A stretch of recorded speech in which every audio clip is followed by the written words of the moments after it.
আমি বলি না না না, আপনাকে চেহারা নিচ্ছি না, আপনাকে চেহারা নিচ্ছি না, এই দাঁড়ান, চেহারা নিচ্ছি না, শুনুন শুনুন, আমি বলি চেহারা নিচ্ছি না।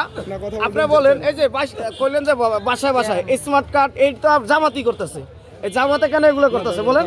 এই যে লিফলেট গুলো জামাতে দেওয়া হইতেছে, লিফলেট গুলো যে এই যে জামাতে দেওয়া হইতেছে, এটা কি ভাই আইনসঙ্গত অবৈধ না? নির্বাচন কমিশনের আইন অনুযায়ী অবৈধ না? আপনারা বলেন, আপনাকে চেহারা নিচ্ছি না, অবৈধ না? অবৈধ, অবৈধ কিনা?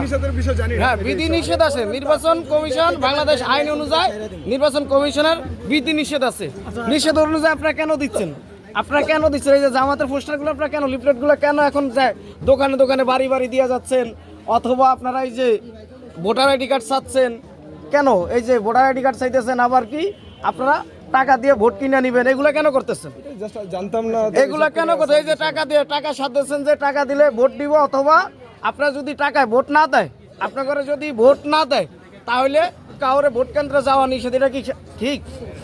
এটা কি অন্যায় না? অন্যায়। তাহলে এগুলো কেন করা হচ্ছে ভাই বলেন? এগুলো কেন করা হচ্ছে বলেন?